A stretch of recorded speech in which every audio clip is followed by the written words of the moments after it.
So let's talk to Karin Rosander, a spokeswoman for the Swedish Prosecution Authority, joins us on the line from Stockholm. Good to have you on this news hour.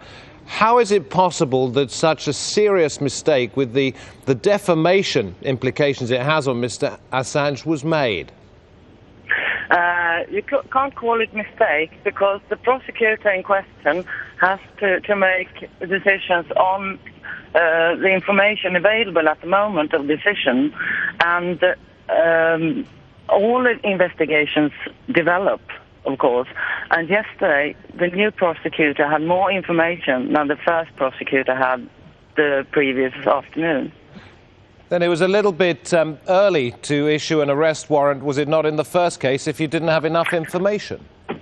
She had information, but there was more information on Saturday, and the prosecutor has to make decisions very quickly sometimes on serious crimes.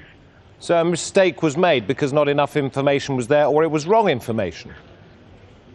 I can't give any details on what kind of information there was, but it's a normal procedure that an investigation gets more information more information for every day. What do you make of the suggestion from a number of people that this is part of a campaign to smear Julian Assange? I think it's quite natural that these rumors happen in a very famous case like this, and I'm not surprised at all. So you think it's a justified claim? What is? The fact that people are saying that he's been deliberately smeared, that he's been put up as some kind of scapegoat because of the work he does. I've no idea. Have you spoken to him?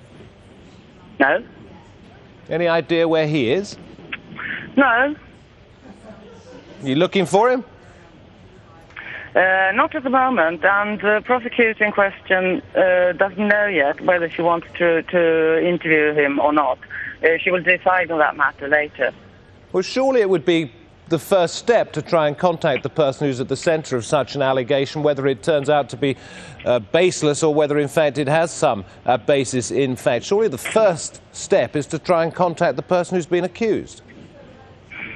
I can't give you any details concerning the investigation. Wouldn't it be logical to try and talk to him? I can't comment on that, unfortunately. You feel a bit embarrassed by all of this? Oh, no, not at all. That's not the question. Why not? Because this is normal procedure. Well, it's quite normal to accuse somebody of rape and then 2 hours later to say, no, it's not the case. It is quite common that new information gets into a case and that you have to revive earlier decisions. OK, just one final question. There were two accusations. One was rape.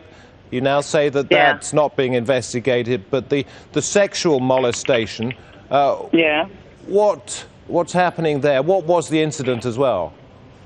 The prosecutor will look into that, matter, and we'll make a decision later this week. All right, thanks very much indeed, Karin Rosander, talking to us from Stockholm.